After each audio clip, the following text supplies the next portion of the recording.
Mirëmbrëma dhe mirë se gjemë shikues të nderuar edhe me këtë emision të radhës Provita.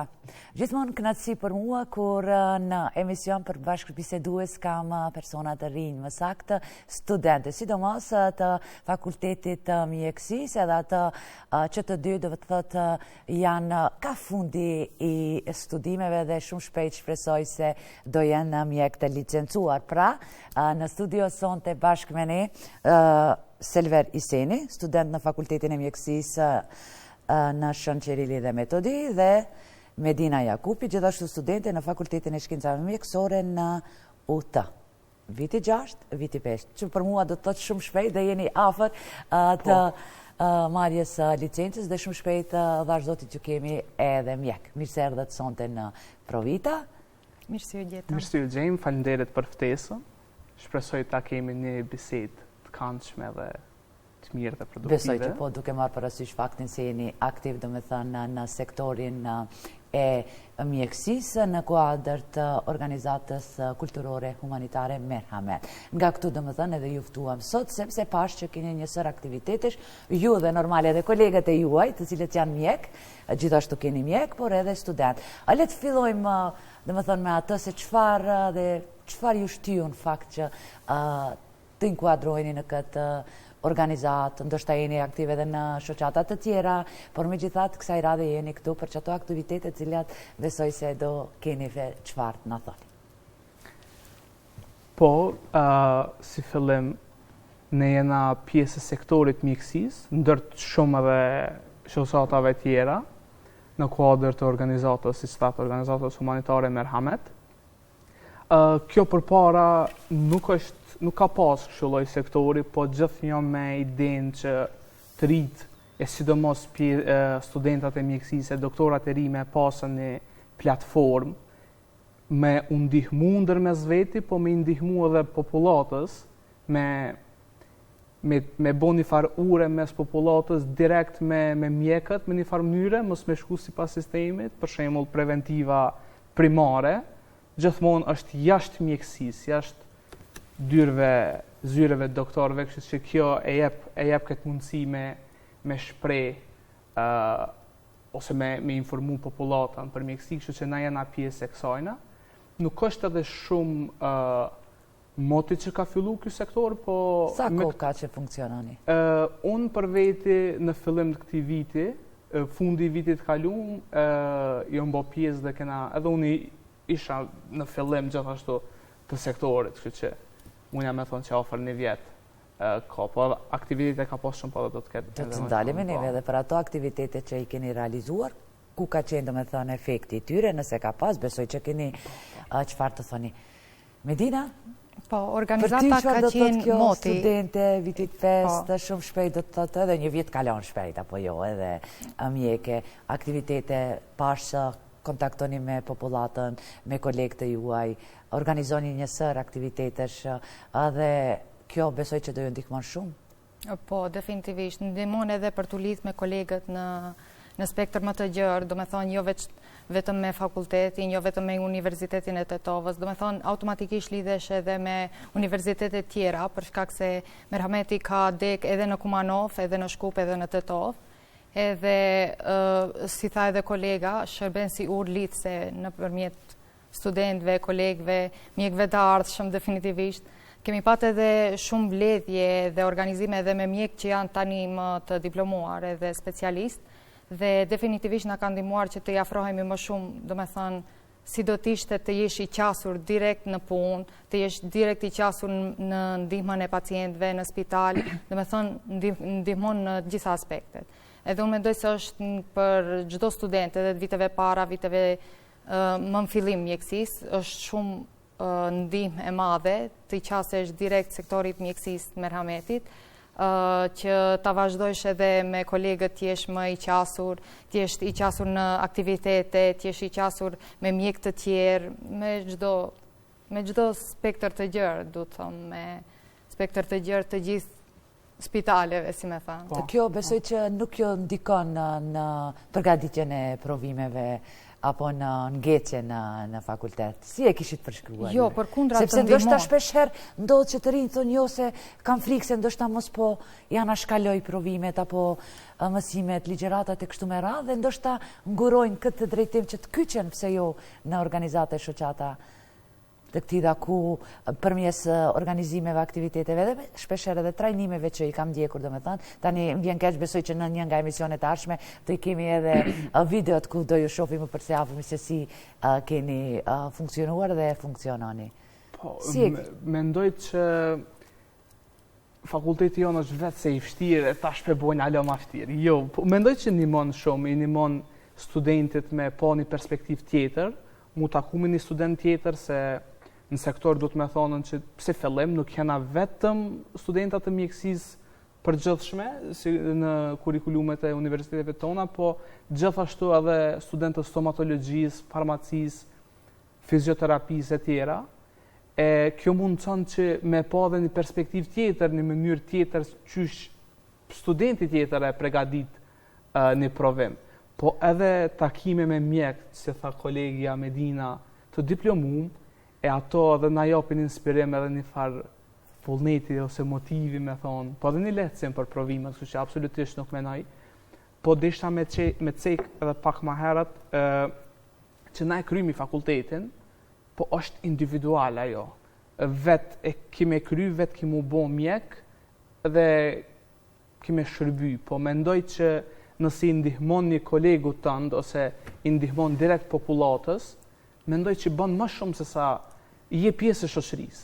Që kjo është edhe një ekstra motiv për me marë pjesë në aktivitetet, si thonë, ekstra kurikulare, që është kjo, e tash, unë e kisha thonë që aktivitetet në këtë sektor ndohen në pjesën edukative që unë e du ma shumë, kom qef mi ndihmu studentave, jo veç unë, po edhe dikush që e ka kryu vetëse, ashtu si që ata ju kanë ndihmuar juve, me kriju një farë cikli këmbim përvojash. Po, një farë me shtafetën, me jadhon tjetëret, apo edhe në dijen me jadhon tjetëret, mos me i dhonë veç të provimet, po me një bua dhe tjetëret, që ajo është pjesa edukative, po edhe pjesa informative me populatën e gjerë që i kena bo disa aktivitet, po do vim të ajo pjesë gjithashtu.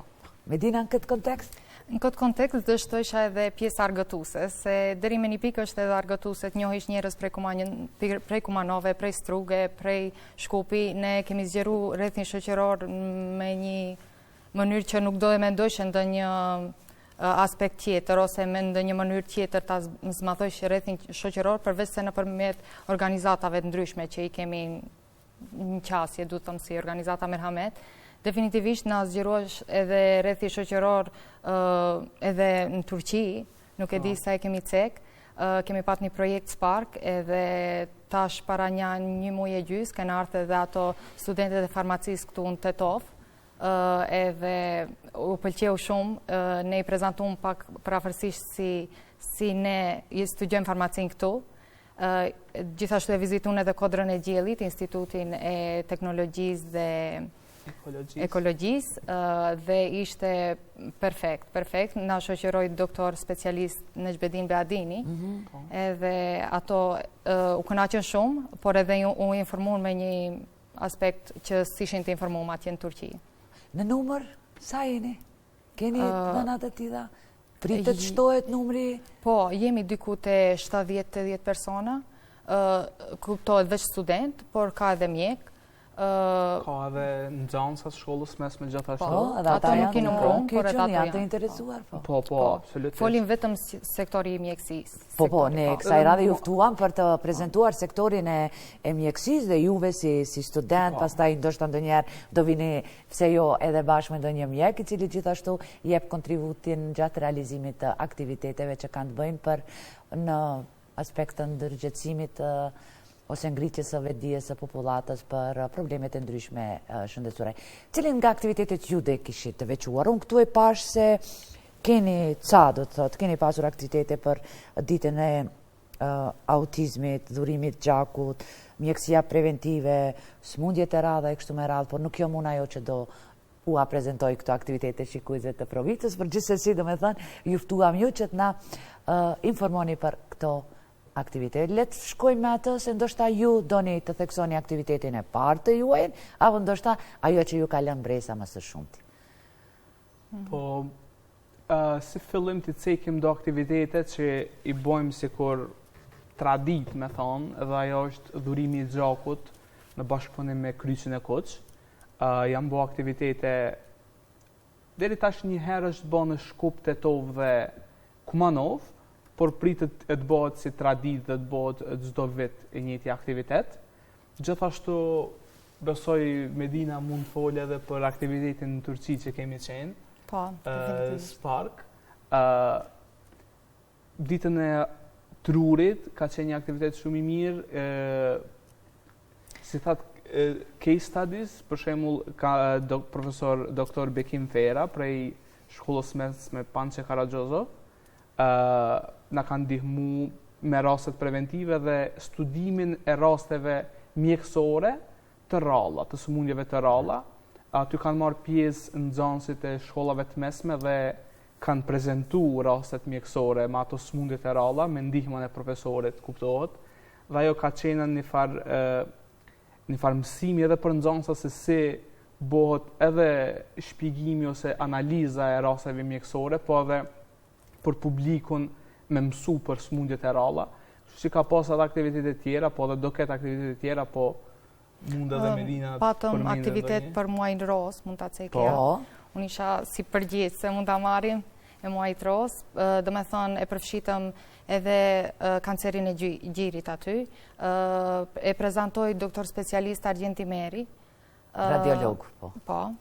Edhe ishim të mbledhur student nga Shkupi dhe Tetova, edhe e vizitum laboratorin, e vizitum radiografin, e vizitum mamografin, e vizitum të gjitha aparaturat e nevojshme për diagnostifikimin dhe terapin e kancerit të gjirit. Edhe mendoj se ishte një projekt bajgi i suksesshëm. Edhe Argjenti Meri gjithashtu na shoqërun edhe doktoreshat e spitalit, edhe radiologët tjerë, kështu me radhë. Po. Gjithashtu ta përmendim edhe udhëtimin në Turqi, një eksperiencë shumë e veçantë, shumë e mirë, ishte konferencë për inteligjencën artificiale dhe ndikimi i saj në mjekësinë në të ardhmen, me profesorë ndryshëm, ndërkombëtar. Ka pas profesora dhe prej Shteteve të Bashkuara, të Amerikës, profesor vendas Turqes, profesor prej Koreas e shumë tjerë, ka qenë një eksperiencë shumë e mirë. Çfarë mësuat atje dhe çfarë do të kishin dashur në këtë temë? Po, e moj men, kur isha i vogël, i thëshin ka me zavendësu roboti mjekon. E tash për me nuk mundet me zavendësu, po qysh me përdor inteligjencën artificiale për me na ndihmu neve si mjek të ardhshëm për të mirën e pacientit gjithmonë. A ju duket është real? Po, definitivisht. A ju duket realitet? A ka gjasa që ndihmon në një spektër gjanë në mjekësinë? Nuk mendoj që e zavendëson asnjëherë. Po gjithçka që sidomos tash, inteligjenca artificiale është e mjet për të përdorë dhe është gjënan nëse s'përdoret. Mund me cek që ato në Turqi vetë se e kanë kriju një aplikacion, një program me inteligjencë artificiale për popullin e gjerë, për me i shkru simptomat, me i shkru mundin që pacientët e kanë, dhe inteligjenca artificiale ja jep një farë drejtimi, një farë kohje mjekësore. Kuptohet, jo diagnoza është vetëm në durët e mjekut, në durët e doktorit. Por shpesher se tani dolem ndoshta pak më thellë ose hynëm në këtë temë, kjo mund jetë edhe ketë efekte negative, do me thënë, se varet se kush si përjeton, se megjithatë ato janë ndoshta këshilla, por nuk janë, do me thënë, të dhëna në bazë të emocioneve, në bazë të psikologjisë, sidomos të rinjë, ju dini kishim ca raste të cilat po shkruhet se po ndikon, tash mos të them konkretisht në rregull, po mund të frijeni student, mund ta duhet me cekën që nuk është kjo mi dajmë mi ju tregu popullatës që besonin ato që ju thot inteligjencë artificiale, absolutisht jo, Po është një mjet. Kur fola për atë, ajo është aplikacion i veçantë. Se më duket tani nëse nuk gaboj e kanë ndaluar në ca vende temat e shëndetësisë të trajtohen përmes edhe është ndalu, po ajo është vetë se diçka tjetër ta ceku, që nuk është kjo më tregu. Na e sqaroni pak, doktor, se mund t'i pak edhe neti për mund ta sqaroj programin që është zbulu për t'i ndihmuar mjekëve, domethënë mjekët veç qasen në sistem edhe i marrin të gjitha informatat e duhura. Për shembull, nuk të kujtohet momentalisht diagnoza e saktë, edhe ti me kolegët e bisedosh një herë edhe pastaj direkt qasesh në sistem edhe e vreni se mund të kesh ndonjë ngjashmëri me ndonjë sëmundje që nuk e keni konsideru në fillim as pak dhe i ndihmon mjekëve shumë në aspekt gjerë i ndihmon. Gjithashtu ndihmon edhe për shembull kur jemi laser për syt ose në operacione ndihmon. AI, robotat në përgjithësi ndihmojnë bagji në spektrin e...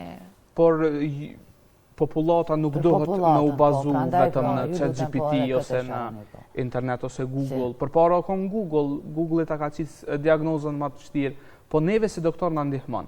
Në Turqi është aplikacion i veçantë që është gjithë është demo, nuk është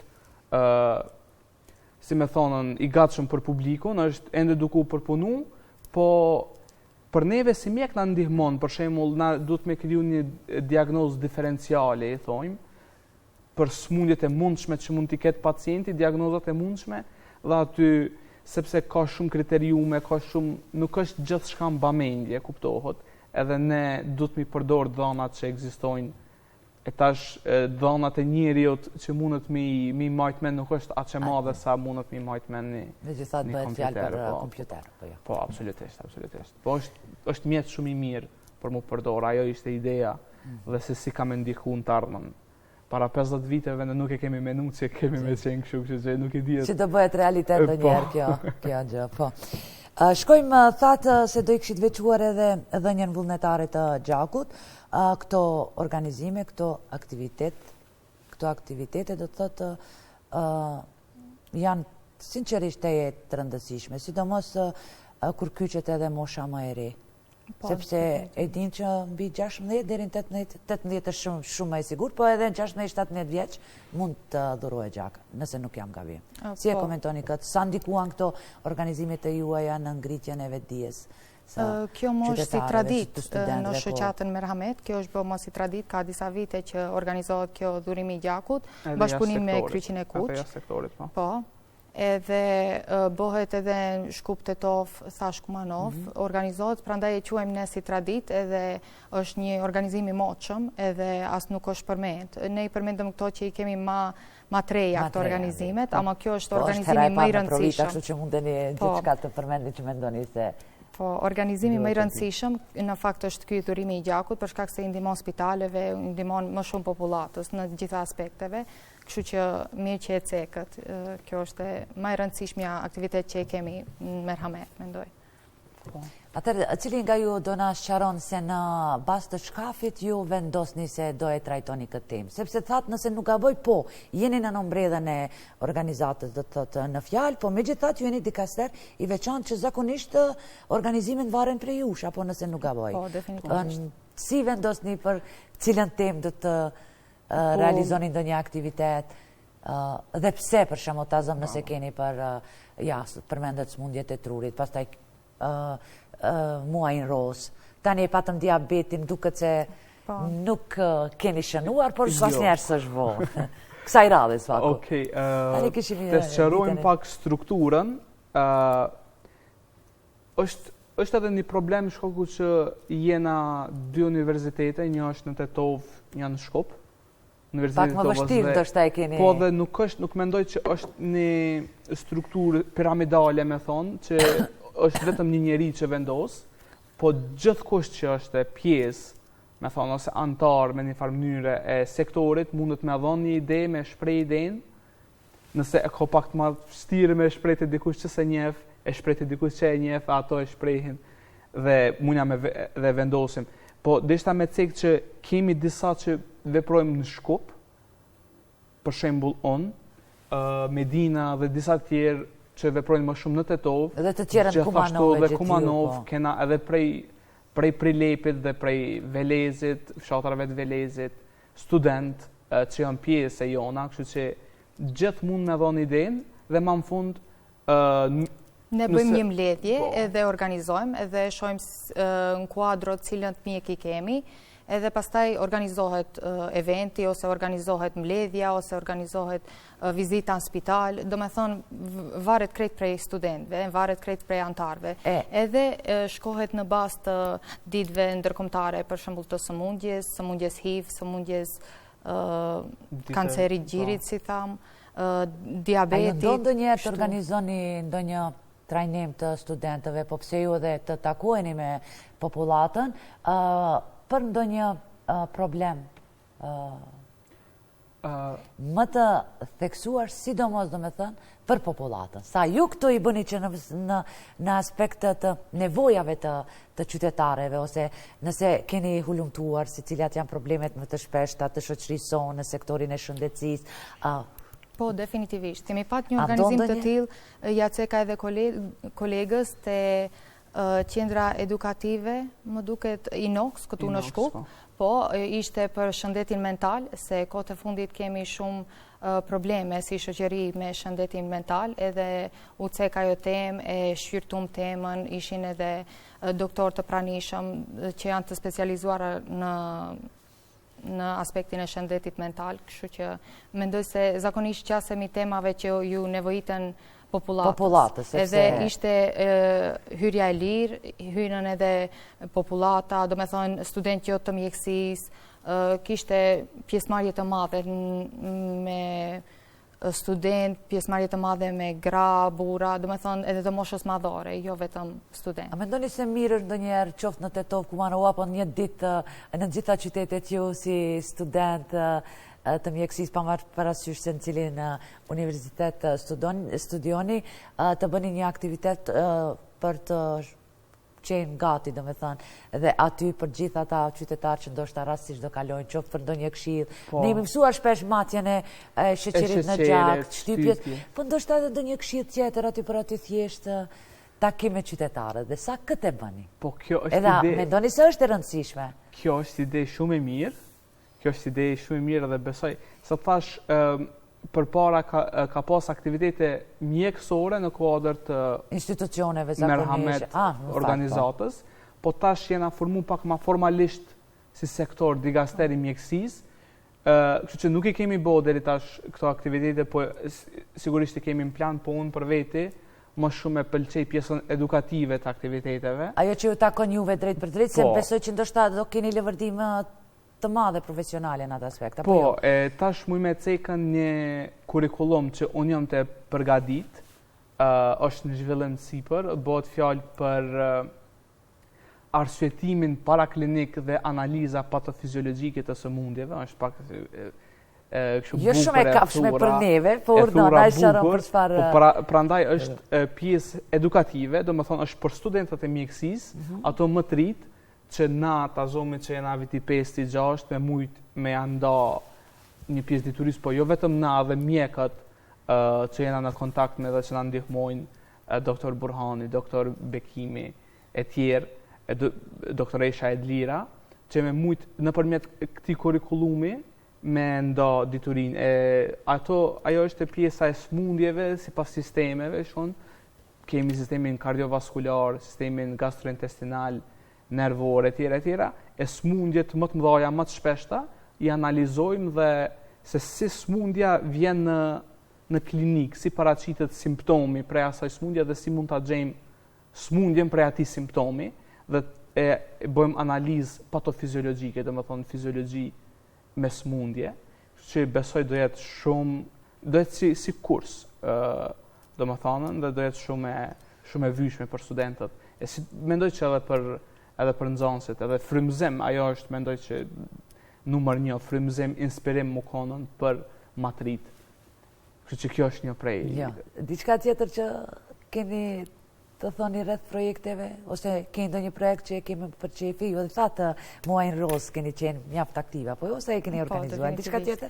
Do një të theksoni në kuadër të aktiviteteve të cilat i keni bërë, që pastaj, ja, filluam edhe me të se çfarë do bëni. Mendohet se do ketë një projekt në bashkëpunim me doktorët që ishim në konferencën në Spark, në Turqi, edhe mendoj se të vinë doktorët prej atje, të kemi disa operacione, do me thënë të laser surgery, që është një operacion sy për ta hequr thirrjet e syrit, për njerëzit e verbuar apo deri diku, po. Edhe mendohet ajo do jetë një bashkëpunim i madh i shoqatës Merhamet. Do kese bashkëpunim midis doktorëve të Turqisë dhe doktorëve të Maqedonisë, por kjo mendohet që është në planet e të ardhmes. Rregull, sa institucionet tona publike shëndetësore normale janë në gjendje të bashkëpunojnë me ju kur keni nevojë dhe keni pasur apo jo bashkëpunim? Janë mëse të hapur. Sepse një bashkëpunim, do me thënë i tillë, është i domosdoshëm për t'i realizuar edhe ju apo jo aktivitetet. Po, patjetër. Deri tani nuk kemi marrë jo, kështu që për kanë qenë projekte më të vogla, kështu që do shohim për projektet më të mëdha, do ja thonë jo, ama kanë qenë mëse të hapur për projekte institucionet shtetërore. Po, mendojmë të bëjmë edhe i kemi në plan, do me thonën, me qendrën simulative.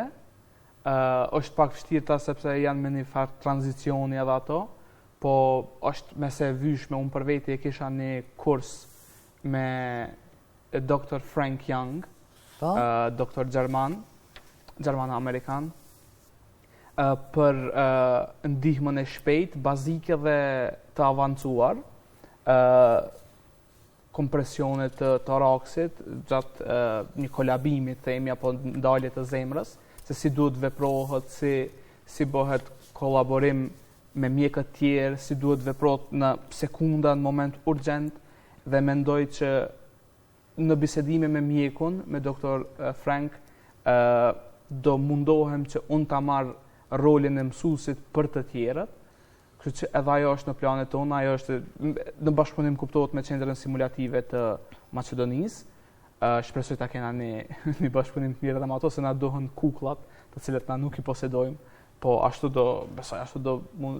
studentët do e kenë qasje praktike, një mësim praktik që është mese i vishëm edhe mese i nevojshëm, sidomos për fakultetin tonë që e kena që është për fatkeq shumë me teori e me pak praktik. Po ashtu është kurikulumi, duhet më konë shkencëtar më shumë. Edhe pse kemi pak një projekt të ngjashëm. Keni më tepër pjesën teorike apo praktike?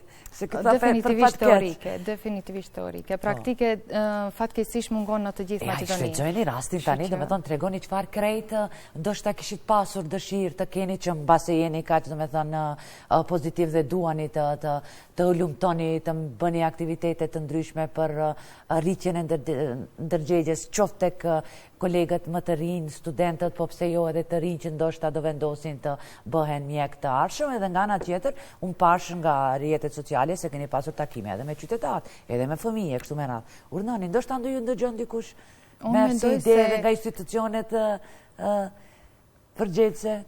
Të shpresojmë. Unë mendoj se vullneti është te studentët për të patë më shumë pjesë praktike, por duhet jetë vullneti i një trajqëm edhe nga ana institucioneve të na bashkangjiten, edhe ndoshta të na pasurojnë më shumë me aparatura, më shumë me, si tha, edhe me kukullat të nevojshme që janë për ndihmën e shpejtë, që janë të nevojshme të shohim edhe ne manipulimet që bëhen te pacientët, kështu që do ishte shumë e nevojshme, po do ishte edhe shumë nga ana jonë një ecje në karrierë, një ecje edhe në provime, një ecje edhe në dituri. Unë mendoj se është. Dhe mendoj se mund të na bashkangjiten ato, edhe ta shohin se ne jemi bajgi të vullnetshëm për t'ju qasë këtij drejtimi. Po? Po, edhe unë e kam të njëjtin mendim. Mendoj që kjo bile bëj thirrje edhe të studentëve të tjerë të mjekësisë, se e dim që na e kena pak vështirë pjesën e mos thëmë shoqërisë, mos ta teproj, po fokusohemi atë shumë në provimet, në pjesën kurikulare e nuk i bojmë aktivitetet tjera që janë më së dvyshme. Janë gjithashtu edhe shoqëruese, hek një farë stresi, një farë mendimi, kështu që absolutisht. Është e nevojshme dhe i bëj thirrje që të bashkangjiten, jo vetëm te sektori, ka plot besoj. Ka edhe shoqata tjera, organizata tjera, keni edhe shoqatën e mjekëve shqiptar gjithsesi ku janë rreth 2000 antar mjek faktikisht. Aty shpesh janë aktive dhe mjaft studentës, disa keni qenë pjesë e kësaj shoqate, po keni domethënë. Po kemi njohuri për shoqatën, po definitivisht. Shkojmë atëherë me ato tema tjera për cilat mendoj se kishte qenë mirë spaku në mënyrë telegrafike të na informoni se si u organizua ta zëm edhe në çfarë mënyrë, se tani ndoshta ne jemi televizion edhe mirë kishte me qenë të kemi ndonjë fotografi, ndonjë video që u munduam bashkërisht të përpunojmë për, po ja që s'mbritëm ti bëjmë gati për sonte, po besoj se ndonjëherë tjetër sepse megjithatë është emisioni i parë dhe fillimisht le të takojmë kështu, le të njihemi më pas, besoj se dhe shpresoj se çdo herë do jeni për bashkëpunim, po dhe ne do i kemi dyert e hapura, studiet tona do jenë të juaja çdo herë kur do keni aktivitete për të cilat mendoni se keni nevojë për t'i promovuar edhe në Provita. Përmendëm autizmi dhe se kishit ju një projekt për rritjen e vetëdijshimit, si u realizua ky dhe sa pat efekt? Po, autizmi është në rritje në incidencë shumë të madhe, mega të madhe. Në ditët e sodit mendohet shumë arsye dhe e mendum të jetë si temë aktuale, të shtjellojmë atë temë aktuale dhe me ndihmën e profesoreshës Edlira, që merret me shëndetin mendor dhe e sidomos me fëmijët, e ka dhe Duaj Lberin. E dim doktori, për psikologën. Dhe punon me ato fëmijë. Tash unë duhet ta cekis që autizmi është shumë diagnozë specifike, nuk është që çdo fëmijë që është pak më ndryshe është autik. Po ka 6 elementeve që duhet ose 7 janë disa kriteriume, po janë disa kriteriume, po vetëm se është më i tërhequr, nuk do të thonë që është autik, por vetëdijsimin përgjithësi, edhe për me përdor termin sikur para autizëm, për ato që dokën, sikur fëmijë autizëm, me ngrit vetëdijen dhe si të sillen me ato fëmijë, kështu që profesoresha Edlira ishte, unë për fat keq nuk isha pjesë e aktivitetit, se nuk isha në Maqedoni. Po projekti ka shku mirë, aktiviteti ka shku mirë dhe kam fitu dije edhe nxënësat, po edhe popullata e gjerë për këtë aktivitet. Mjekësia preventive dhe rastet e ralla në mjekësi gjithashtu temë për cilën keni pas aktivitet. Çfarë u bën këtë drejtim? Po, kjo është me ndihmën e profesorit Bekim Pera, ai e ka dirigju këtë aktivitet. Aktiviteti më shumë është bo prej nxënësave të shkollës mesme, Pançe Karagjozov në këtë rast, është bo të qendra Inox, dhe nëpërmjet këtij aktiviteti unë isha pjesë e kësaj, kështu që mund me folëm për këtë aktivitet. Ju s'ka lidhje dhe ajo do i ketë me rezultate veta, vetëm prisim kështu që ti përfundoni këtu për çka keni qenë, domethënë më veç pjesë. Po e ceki edhe më parë. Edhe më parë, po, atë që ta për pjesën e trurit krejt, po. Ka qenë te qendra Inox dhe smundjet e rralla. Nuk e di, a ishte dita e smundjeve të rralla, se ka ditë të smundjeve të rralla. Se këtu edhe ndërlidhja ju e përmendet pjesën një temë që kishte të bëjë me problemet e trurit e sqaruat. Në këtë domethënë smundjet e radh herë përmendën tek ne. Po, radh herë. Prandaj edhe një herë desha të shoh se çfarë krejt keni bërë dhe a do veproni edhe më tej në këtë drejtim. Nëpërmjet kësaj ky aktivitet ka qenë mos them i mbyllur, po ka qenë i mbyllur në aspektin ka qenë për studentët e mjekësisë dhe nxënësat e shkollave profesionale mjekësore. Dhe nëpërmjet kësaj mendoj që janë arrit dy qëllime, shtjellimin e këtyre smundjeve të rralla, smundjeve gjenetike, si për shembull fibroza cistike, cystic fibrosis që është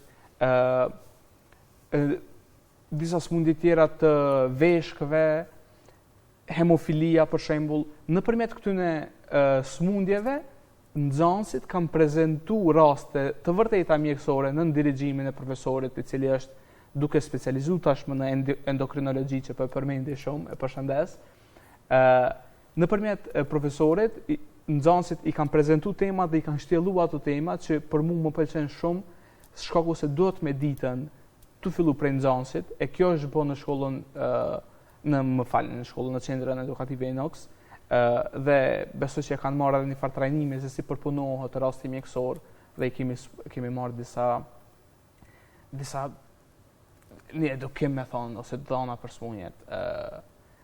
Po, është ide e mirë, se tash është ide e mirë që me informua dhe populatën për këto smundje dhe me bidisu. Po, ama e ceki kolega se është aktiviteti mbyllur për shkak se duhet me pa disa dituri për smundjet prej na, e kupton? Nuk mund dalim direkt në zhë me populatën, kështu që ka qenë veç për studentët e mjekësisë edhe për persona që kanë qasje në mjekësi. Normal, gjithmonë duni me pas edhe mentorin e juaj, duhet i keni mjek të krah, edhe prandaj po them, sa keni plan të vazhdoni edhe këto tema, gjithmonë duke pasur dhe me thënë me vete edhe.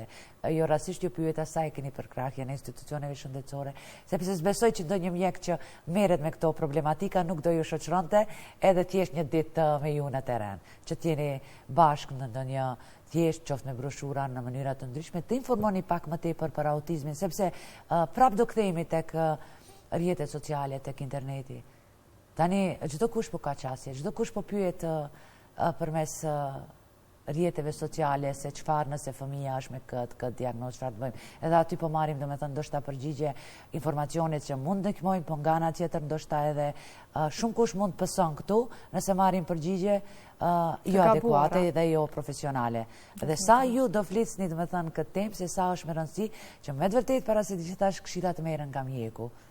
Definitivist. Unë mendoj se edhe nëse se ju peshifni se i takoni edhe ju gjeneratës që gjatë gjithë kohës teknologjia, dhe me thënë, është në gjdo cep, ose në gjdo fushti. Mendoj se është edhe limit. Nëse vendosim ne se fëmia është autik, fëmia limitohet, do me thënë nuk vazhdon ta zgjeroje dijenin e vetë, nuk vazhdon të mundohet të arrije diku në sukses, edhe mendoj se prindët tash me njëherë diagnoza e parë që mund të thojnë nëse është fëmia introvert ose nuk mund të shoqërohet me njëherë thojnë e kam fëmijën autik, edhe nuk është diagnoze mirë, është diagnoze madhe. Mendoj se në fillim duhet pyeten mjek, në fillim duhet pyeten profesional për autikët që janë. Edhe nuk është e nevojshme me njëherë ta diagnostifikojnë fëmijën prej në fëmijë. Është me autik, është me tmeta, kështu i punon truri, mendoj se nuk është e nevojshme. Pa mendimin profesional nuk e kemi atë drejt, mendoj. Sa do ndikoni ju që eventualisht si mjek të rinj të ardhshëm, apo jo si momentalisht si student të mjekësisë, që pak të angazhoheni ndoshta në këtë drejtim. Brini me broshura, takoheni me njerëzit. Pse mos takoheni edhe me fëmijët që kanë, domethënë, ndoshta ndonjë problem ose thithën më saktë janë pak më të veçantë. Po, ky mendohet mund të jetë edhe ndonjë projekt i radhës, është si ide mjaft e mirë. Faleminderit shumë nga ana juaj. Edhe pse jo, nuk na ka ardhur kjo ide deri tash, por si tha edhe kolegu, është sektori i mjekësisë që e kemi nda veç tash për tash.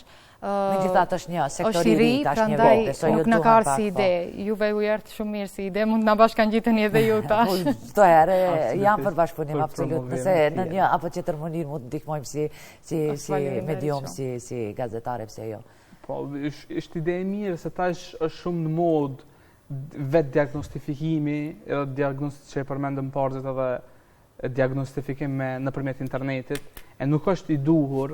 Madje edhe ilaçet po merren tash fatkeqësisht kur e ka provuar ndonjë ilaç, ja e shkruan aty në grupin, ja ta zëm grupin kemi ca grupe, tani mos i përmendi se ndoshta mund të më keq kuptojnë. Edhe aty nënën e këshillon, gruaja gruan e kështu me radhë për ndonjë ilaç, asaj ka bërë mirë, por po e kam dëgjuar se edhe syzat me dioptri marrin të njëjtat. Këto syza i shoh unë, merri edhe ti.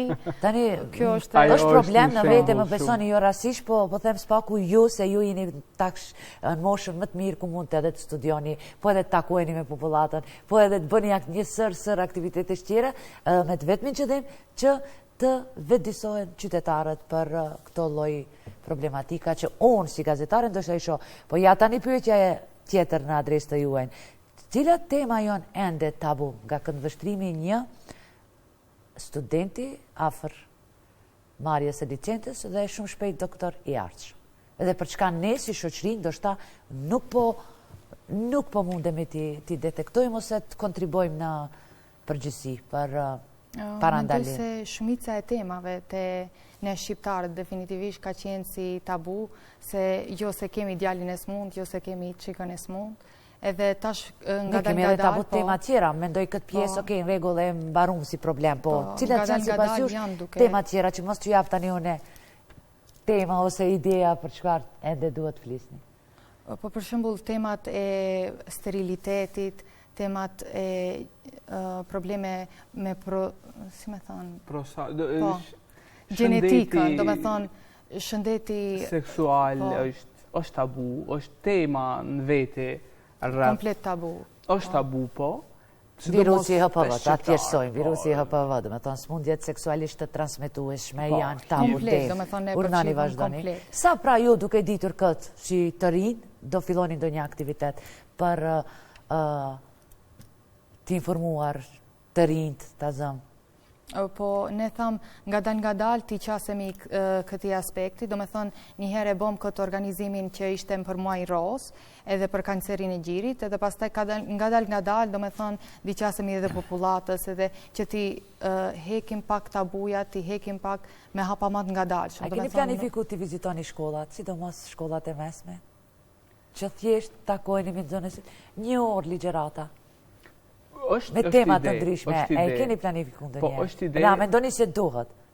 Muja për këto tema, për shembull, kemi edhe drogën, abortet para kohe, e kështu me radhë. Po, definitivisht. Mund ta marrim edhe si ide, po thash, duhet më hapat ngadalshëm, se shoqëria jonë është pak më shoqëri jo shumë e hapur me mentalitet në këtë aspekt, kështu që ngadal mendoj se mund t'i qasemi edhe temave ma prandaj po them se jeni gjeneratë më e re, mund na kuptoni edhe neve, po mund t'i kuptoni domethënë edhe gjeneratat tani që janë më të reja, edhe ndoshta ju jeni ata që sepse jo vetëm joni këtu në këtë studio të Provitës, kanë kaluar shumë para shumë vitesh student, moshën e juaj, të cilët tani më veç janë specialisht, subspecialist, a dikur sinqerisht ishin student, ja, kështu, kur ju shoh juve, mu kujtohen mjekët tani që janë specialist të fushave të ndryshme, cilët ndoshta kanë mri edhe në aspekt politik të ngrihen, edhe kanë dhënë, domethënë, kanë filluar aktivitetet e tyre në shoqata të ndryshme, me këso lloj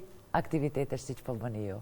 Po, definitivisht edhe e cekët edhe ju parës ato profesor që kanë qenë këtu, të ne ligjerojnë, kështu që edhe unë u habit ato më drejtën si mund t'i njofish kur kanë qenë student, kur në të na ligjerojnë edhe janë profesor fenomenal në gjitha aspektet, edhe në praktik, edhe në teori, edhe për ne që kur kam në studio student, të cilët shumë shpejt do janë mjek, edhe do të japin kontributin e tyre në trajtimin dhe informimin e shikuesve, qytetarëve për smundjet e ndryshme edhe aktivitetet e juaj. Edhe tani, keni diçka tjetër në aspekt të planeve që i keni? Çfarë ju pret tani pas vitit ri? Që më veç po përmbyllet. Provime? Provime, po se po në aspekte. Në aspektin personal. Në aspektin personal. Po, unë ceka në një punim që jam duke punu, me ndihmën... Na e nxjerë edhe ndonjë kështu, tjetër ndonjë risi, të shumive dhe Medina. Me ndihmën edhe të një mentori, një doktor, profesor Amerikan, që është komplet një organizat tjetër, po me ndihmën ati po e pregaditim këtë kurikulum. Unë për veti të regova që më shumë punoj aktivitetet, projektet që i përpunoj unë, më shumë janë të pjesës edukative të studenteve tjerë, sësa të pjesës informative të publikut dhe ngritjet të vetdijes së publikut edhe për temat që i thatë, po ka shumë student tjerë që punojnë, mjek tjerë që japin bile edhe nxans, po edhe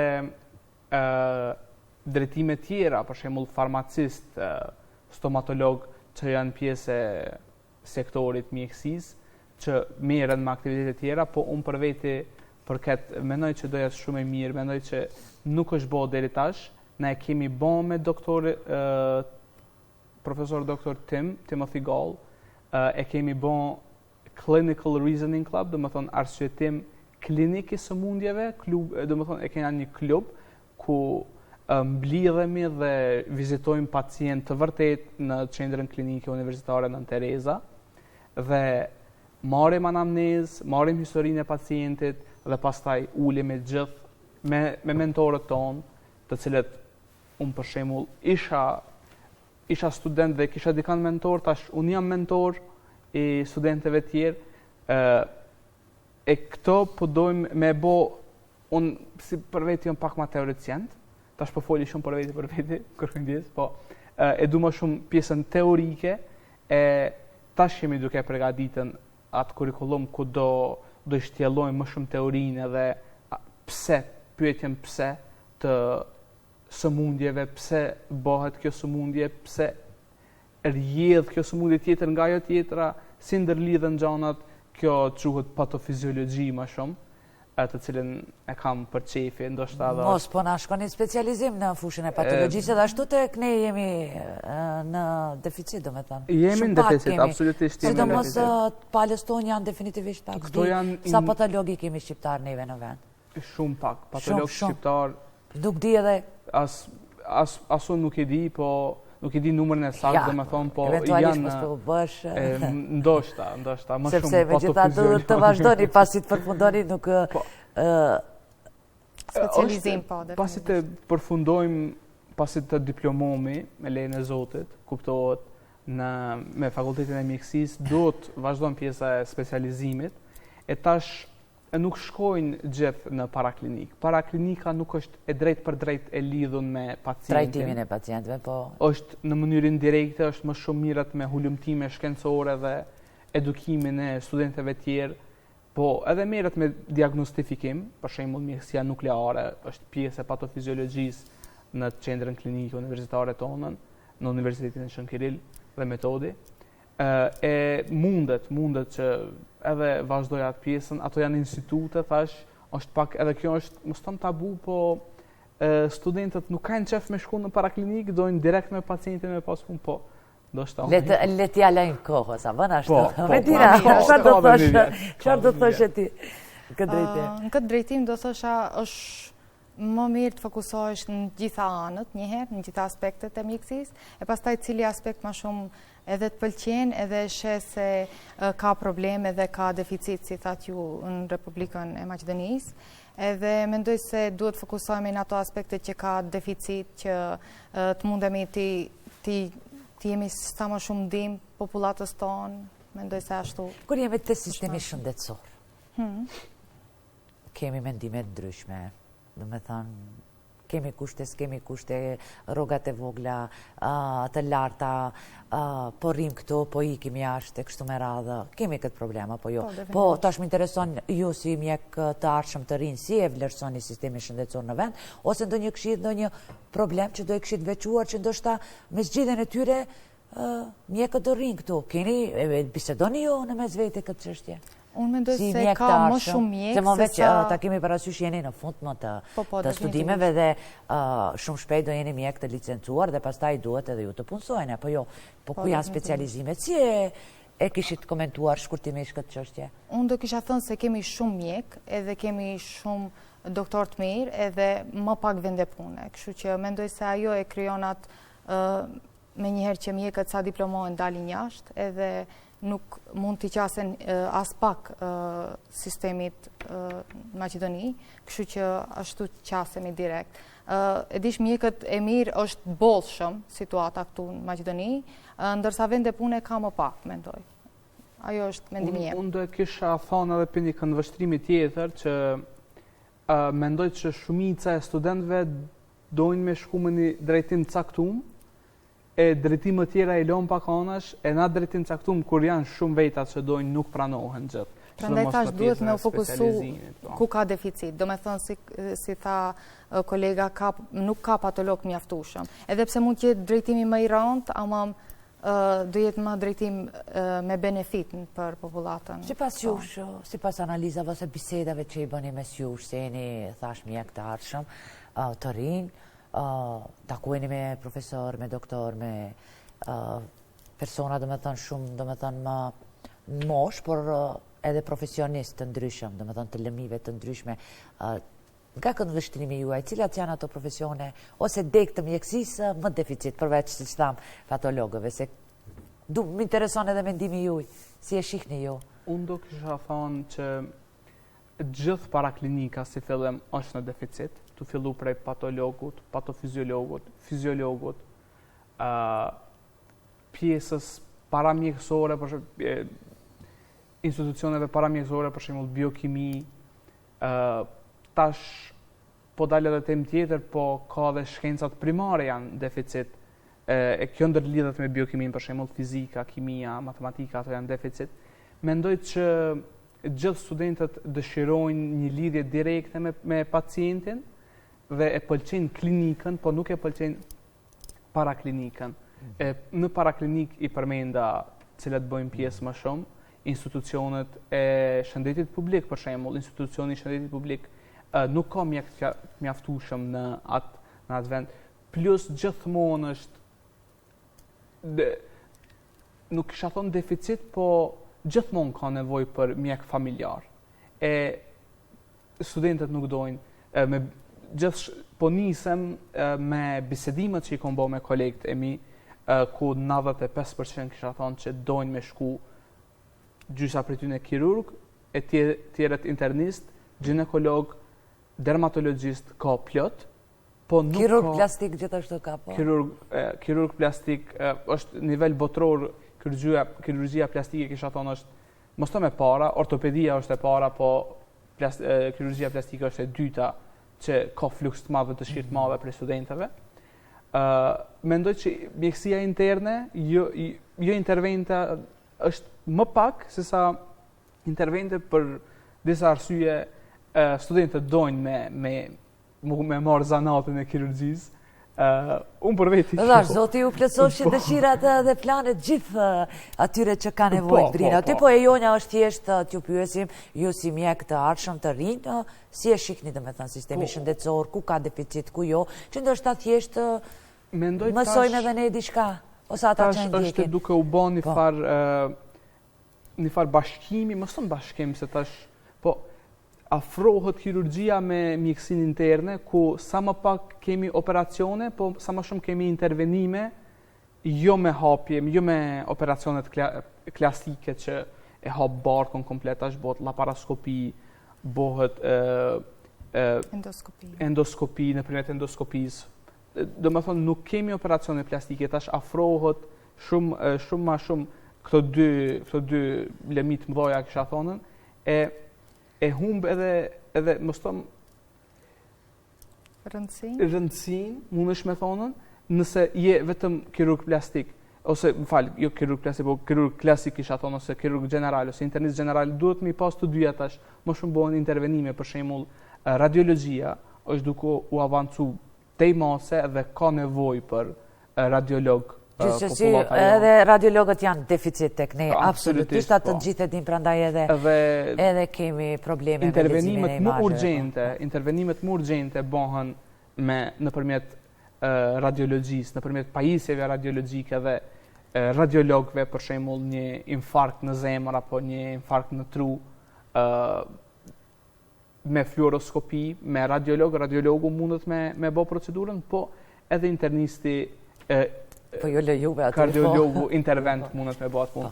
Ajo është mjekësia urgjente që është. Medina, disa fjalë jemi në përmbytje të emisionit, çka kishi dashur të ndani me shikuesit e emisionit Provita, pse jo me kolegët e juaj studentë, me profesorët e juaj, do një porosi në adresë të qytetarëve, por gjithsesi pse jo edhe të institucioneve kompetente shëndetësore ose personave që vendosin ndoshta në një mënyrë të tërthort apo jo, ose të drejtë për drejtë në të ardhmen e juaj, si mjek të rinj të ardhshëm? Po, definitivisht. Unë mendoj se si këshill ose si mendimi jem personal, nëse nuk merret si këshill nga ana tjetër e televizorit, mendoj se mjekësia në përgjithësi është një rrugë komunikative mes popullatës, mes doktorëve, mes kolegëve, edhe mendoj se nuk shkohet vetë nuk shkohet në fund ose në sukses. Kështu që mendoj duhet fokusohemi në shoqëri, duhet fokusohemi te njëri tjetri, jo veç për vete, se ashtu nuk mund t'i ndihmojmë as kujt, as popullatës dhe as kolegëve dhe as shoqërisë në përgjithësi. Ky është mendimi jem. Po unë do thoja që popullata t'i besoj mjekëve më shumë, se kanë qef me marrë mendime dyta prej tjetër kënd, gjithmonë mendimi dytë është i mirë, po më shumë të kenë besim të mjekët, studentët të aktivizohen sa më shumë në organizata jo qeveritare, në aktivitete jo kurikulare, qofshin profesionale, si në këtë rast, po edhe jo profesionale, për mi ndihmu shoqërisë. Na nuk jena vetëm individ, jena dhe pjesë e shoqërisë, individi e formon shoqërinë, kështu që e kisha dhënë edhe një mesazh edhe te studentët, sidomos zoni studentit është zoni më i fuqishëm, ta ngrit zonin, po s'do me thonë që ngritja e zonit bëhet vetëm nëpërmjet protestës ose brohritjes, po edhe nëpërmjet bashkimit, unifikimit dhe shpërndarjes së mendimit. Kështu që i kisha thirrë gjithë studentët të mirën edhe me aktivitete tjera. Kaq për sonte, ishte sinqerisht kënaqësi t'ju kem në studio dhe me zispresa edhe unë t'ju drejtoj me doktor, se tani më tha të herët që në kanë rregull, me spres t'ju thiri doktor, Medina, doktor Selver, po besoj që shumë shpejt do ju kem edhe si mjek në studio, por thash edhe njerë, kur do që keni çfarë të thoni para shikuesve të Provitës, mund të na kontaktoni dhe Faleminderit shumë që na patët, ishte një bisedë shumë e këndshme. Kënaqësia ishte jona. Po. Faleminderit. Ndërkohë, gjithsesi se falëndrimet shkojnë edhe në adresë të juaj, shikues të nderuar, që edhe sonte ishit me ne. Me shpresë se sërish do të shifemi të hënën, unë ju dëshiroj natë mirë dhe juftoj që të qëndroni me programin tonë, por gjithsesi edhe të hënën ardhshme me emisionin e tjetër dhe bashkëbisedues të tjerë, por deri atëherë të shohim se çfarë krejt do keni mundësi të ndiqni.